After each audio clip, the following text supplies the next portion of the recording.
வணக்கம் நேயர்களே. இன்றைய சந்திப்பில் நம்மோடு ஐக்கிய நாடுகள் அவையின் முன்னாள் அதிகாரியும் எழுத்தாளரும் புவிசார் அரசியல் குறித்து தொடர்ந்து பேசியும் எழுதியும் வருவருமான திரு ஆர் கண்ணன் அவர்கள். அவரை அன்போடு தினமணி சார்பாக அன்போடு வரவேற்கிறோம். சார் வணக்கம். வணக்கம் திரவியம். இப்போ நீங்கள் தொடர்ந்து வாசிக்கக்கூடிய ஒரு ஆழமாக சில விஷயங்களை அதை நீங்கள் ரிசர்ச் மாதிரி சில விஷயங்களை பேசுகிறீங்க. குறிப்பாக இது நாடாளுமன்றத்தில் நரவணே அவர்கள் எழுதிய அந்த புத்தகம், வெளியாகாத அந்த புத்தகம் குறித்து ஒரு பெரிய விவாதம், அந்த களமே பெரிய போர்க்களம் மாதிரி மாறிச்சு. 8 உறுப்பினர்கள் இடைநீக்கம் செய்யப்பட்டிருக்கிறாங்க.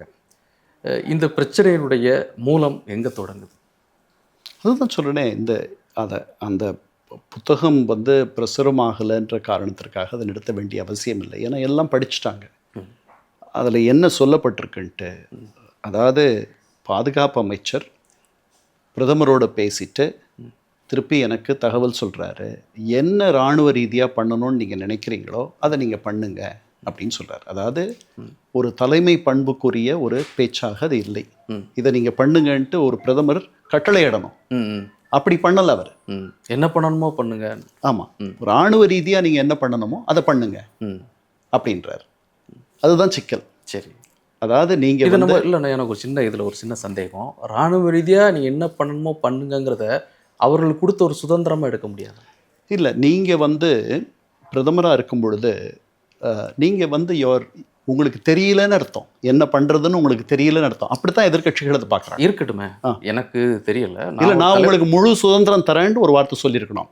அதை நீங்கள் என்ன நடவடிக்கைனாலும் எடுங்க. இல்லை, நான் உங்களுக்கு, நாங்கள் மிலிட்ரி எக்ஸ்பர்ட் கிடையாது, இதில் எது முறையோ அதை நீங்கள் செய்யுங்க, அதுக்கு எங்களுடைய ஆதரவு உண்டுன்னு அப்படின்னு சொல்லணும். அந்த மாதிரிலாம் சொன்ன மாதிரி தெரியல. இது பொறுப்பை உங்கள் தலையில் சுமத்துற மாதிரி இருக்குது. அவர் சொல்கிறாரு, நாரவணே சொல்கிறாரு, இது என்ன நான் என்கிட்ட கொடுத்துட்டாங்க இவ்வளவு பெரிய ஒரு பொறுப்பை அப்படின்றார். அவர் ஏன் அப்படி சொல்லணும்? இவ்வளவு சுதந்திரம் கொடுத்தாங்க, நான் முடிவு பண்ணுறேன்னு சொல்ல வேண்டியது தானே. அதனால் அப்படி கிடையாது. இது ஒரு மிக மிக முக்கியமான ஒரு இராணுவ பிரச்சனை. அதில் நீங்கள் தலைவர் மாதிரி உங்களுக்கு உரிய தலைமை பண்பை நீங்கள் வழிகாட்ட வேண்டிய இடத்தில் இல்லை. நீங்கள் இல்லை, அவர் அந்த ஒரு இடம், அந்த குற்றச்சாட்டு மட்டும்தான் அந்த புத்தகத்தில் எனக்கு தெரிஞ்சு அது மட்டும்தான் நான் பார்த்தேன். ஆனால் மற்ற இடத்துல அவர் ப்ரைஸ் பண்ணுற விஷயங்களும் இருக்குது. என்ன மாதிரி இருக்குது? நான் ஒரு வக்கீல், உங்களுடைய வக்கீல்னா உங்களுக்கு சாதகமான விஷயங்களை மட்டும்தான் நான் பேசுவேன். உங்களுக்கு பாதகமான விஷயங்களை என்னுடைய எதிர் வக்கீல் தான் பேசுவார். அதனால் எதிர்கட்சிகள்கிட்ட நீங்கள் அதில் நல்ல பதிவுகள்லாம் அவங்க சொல்லணும்னு ஏன் எதிர்பார்க்குறீங்க? அவர்கள் உங்களுக்கு எந்த பதிவு இக்கட்டை கொடுக்குமோ அந்த பதிவை தான் வெளியில் கொண்டு வருவாங்க. ராகுல் காந்தி அவர்கள் இந்த இந்திய சீன பிரச்சனைகளை குறித்து, உறவுகள் குறித்து, எல்லை குறித்து பேசும் பல இடங்கள்ல அவர் அதை குறிப்பிட்டு பேசுறாரு. அதற்கு ஒரு உள்நோக்கமும் ராகுல் காந்தி மீது கற்பிக்க என்ன உள்நோக்கம் இருக்க முடியும்? இவர்களை தர்ம சங்கடத்தில் ஆழ்த்தணும்னு நினைக்கிறாரு. இவர்களை வீழ்த்த முடியல. இவர் என்ன சொன்னாலும் அது ஒட்ட மாட்டேனுது. அவர்கள் அதையெல்லாம் கடந்து வந்துடுறாங்க.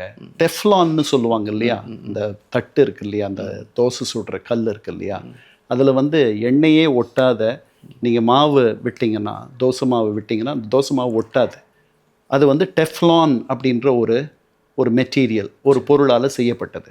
அந்த மாதிரி இருக்குது இந்த அரசு. என்ன குறை சொன்னாலும் அது போய் ஒட்ட மாட்டேனுது இல்லையா? அந்த தவிப்பில் அவர் திருப்பி ஓட் சோரின்னு சொன்னார், எடுபடலை. ஏன்னா வாக்கு திருடர்கள் அப்படின்னாரு, வாக்கு திருட்டுன்னாரு, பெருசாக எடுபடலை. இப்படி அவர் முயற்சி பண்ணிட்டு இருக்கார். அவ்வளோதான். அவர் விக்ரமாதித்தன் வேதாளம் கதை தான் அவருடைய நிலை. பட் அவர் சொல்றதுல அப்போ எந்த இல்லை உண்மை இருக்கா இல்லையான்றது நமக்கு தெரியாது. அதை மக்கள் தான் முடிவு பண்ணணும். ஒரு நாட்டுக்குள்ள இப்போ நீங்கள் சொன்னீங்க வாக்கு திருட்டு சொல்றாரு, இது இந்தியாவிற்குள்ள இருக்கக்கூடிய ஒரு பிரச்சனை. மாநில தேர்தல் ஆகட்டும் அல்லது மத்திய வாக்கு திருட்டுனா அப்போ எல்லா மாநிலங்கள்லயும் அவங்க தானே ஜெயிக்கணும். அதுதான் அது சொல்லக்கூடிய குற்றச்சாட்டு. அதனால தான் ஒருவேளை ஒட்டலையோ உச்சநீதிமன்றம் கூட அதை பெரிய தீவிரமா எடுத்துக்கிட்ட மாதிரி தெரியல.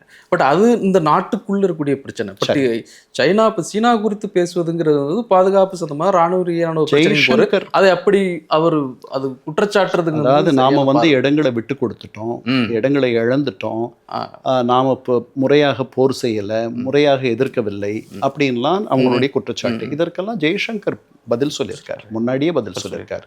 இது வரைக்கும் நாம எந்த புதுசாக எந்த இடமும் இழக்கல. நாம கல்வானில் ஒரு சிக்கல் வந்துச்சு, 2 தரப்பும் பகை உணர்ச்சியோடு 2 பேரையும் தாக்கிக்கிட்டோம், அதெல்லாம் நடந்துச்சு.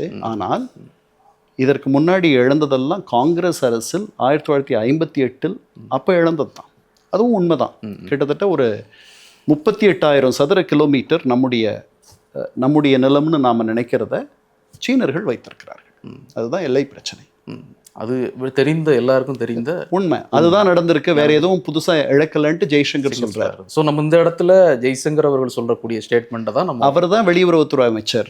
அவரை வந்துட்டு இல்லைன்ட்டு இவங்க சொல்றதுக்கு முறையா இவர்கள் அதற்கு இன்னைக்கு வான்வெளி சேட்டலைட் படங்கள்லாம் இருக்கு. அதை வச்சு நம்ம பார்த்துடலாம். அதனால நம்ம 2 பேருமே இராணுவ நிபுணர்கள் கிடையாது, அதனால தெரியல. கொஞ்சம் உண்மை இருக்கலாம். நான் உண்மை இல்லாத அதாவது there is no smoke without fire, நெருப்பு இல்லாமல் புகையாது அப்படின்னு நம்ம சொல்கிறோம் இல்லையா? அதனால் கொஞ்சமாவது உண்மை இருக்கலாம். அவ்வளோ உண்மை இருக்குமா இல்லையான்ற அதை தீர்மானம் பண்ணக்கூடிய இடத்துல நீங்களும் நானும் நிச்சயமாக நிறைய உரைகளில் எப்ஸ்டைன் ஃபைல்ஸ் குறித்தும் பெரிய அளவில் விவாதம் சர்வதேச அளவில் போயிட்டுருக்கு. உங்களுடைய பார்வை. எப்ஸ்டைன் ஒரு பள்ளியில் ஆசிரியராக இருந்தவர். அவர் கணக்கு இதெல்லாம் சொல்லி கொடுத்தார். அவர் சொல்லி கொடுத்த அந்த பள்ளியினுடைய ஒரு மாணவருடைய தந்தை அவருடைய ஆற்றலை கண்டு வியந்து அவரை கொண்டு போய் ஒரு பேஸ் அண்ட் ஸ்டர்ன்ஸ் அப்படின்னு சொல்லிட்டு ஒரு ஹெட்ஜ் ஃபண்ட் என்பது முதலீடுகளை செய்வது, பங்கு சந்தையில் முதலீடுகளை செய்வது, அதில் கொண்டு போய் சேர்க்குறார். அதில் அவர் ரொம்ப திறம்பட வேலை செஞ்சு ஒரு 4 வருஷத்தில் அந்த நிறுவனத்தினுடைய பங்குதாரராக பார்ட்னராக மாறுறார். 4 ஆண்டுகள்லாம் யாரும் பங்குதாரராக வர்றது என்பது ஒரு அசுர சாதனை. அதை பண்ணுறார். அதுக்கப்புறம் அவரே வெளியே எப்ஸ்டைன் அண்ட் கோ அப்படின்னு சொல்லிட்டு ஒரு அவருடைய சொந்த நிறுவனத்தை தொடங்குறார். பெரிய பணம் பண்ணுறார். அவருக்கு பல அரசியல் செல்வாக்கு மிக்கவர்கள், அப்புறம் தொழில்துறையில் இருக்கக்கூடிய பில் கேட்ஸ் மாதிரியான ஆட்கள், இவர்களுடைய பழக்கமெல்லாம் வருது. இது வரைக்கும் 60 லட்சம் ஆவணங்கள், அவர் மீது பல வழக்குகள், அவர் மீது சொல்லப்பட்ட பெரிய குற்றச்சாட்டு, நிரூபிக்கப்பட்ட குற்றச்சாட்டு. சட்ட ரீதியாக வயதுக்கு வராத பெண்களை அவர் பாலியல் குற்றங்களை செய்தார், பாலியல் உறவு கொண்டார், பாலியல் செயல்களை செய்ய சொன்னார். அதற்கப்புறம் பெண்களை அவர் பாலியல் தொழிலில் ஈடுபடுத்தினார். இதில் முதல் அவர் குற்றவாளி அப்படின்ட்டு அமெரிக்க நீதிமன்றங்கள் சொல்லியிருக்கு. பல நீதிமன்றங்களில் அவருக்கு எதிரான வழக்குகள் நடந்திருக்கு. 2008 தான் அந்த தீர்ப்பு வந்துச்சு. அன்னைக்கு தான் அவர் சட்ட வயதுக்கு வராத பெண்களை அவர் துன்புறுத்தியதாக, பாலியல் செயல்களில் ஈடுபடுத்தியதாக தீர்ப்பு வந்துச்சு.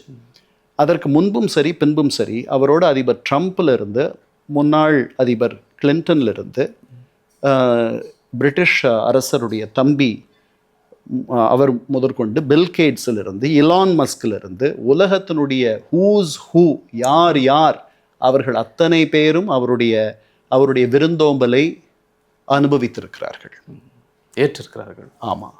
அவருடைய இல்லத்தில் போய் சார்ல்ஸ் அரசருடைய தம்பியினுடைய விவாகரத்தான மனைவி சேரா ஃபெர்குசன் அவர் இல்லாத நாளில் 4 நாட்கள் போய் தங்கியிருக்கிறார்கள். ப்ளீஸ் மேரி மீ என்று ஒரு பதிவிடுகிறார்கள். அவருக்கு ஒரு இமெயில் அனுப்புகிறார்கள். அதற்கப்புறம் பேண்டில்சன் என்று வணிக அமைச்சராக இருந்த அவர் அரசு ரகசியங்களை அவரிடம் பகிர்ந்து கொண்டதாகவும், அவரிடத்திலிருந்து $75,000 வரை 3 தவணைகளில் பெற்றதாகவும் அவர் குற்றம் சாட்டப்பட்டு, அவர் அந்த நாட்டினுடைய மேலவையில் இப்போ உறுப்பினராக இருக்கார். அவர் அதை பதவி நீக்கம் செய்யணும்ன்ட்டு. பில் கேட்ஸ் ரஷ்ய பெண்களோடு, அதாவது பாலியல் தொழிலில் ஈடுபடக்கூடிய பெண்களோடு அவர் உறவு கொண்டு அவருக்கு பால்வினை நோய் அந்த வினை நோய்க்கு அவருக்கு மருந்து தந்ததாக பதிவுகள் இருக்கின்றன. இந்த 60 லட்சம் ஆவணங்களில் 35 லட்சம் ஆவணங்களை மட்டுமே இதுவரை நாம் பார்க்கிறோம். இன்னும் 25 லட்சம் ஆவணங்கள் வெளியிடப்பட இருக்கின்றன. இப்போ ட்ரம்ப் இலான் மஸ்கை பொறுத்தவரையில் அவர் அங்கு சென்றதாக பதிவில்லை, செல்ல எத்தனித்ததாக திட்டமிட்டதாக பதிவுகள் இருக்கின்றன. ஆனால் அவர் அங்கு போகவில்லை.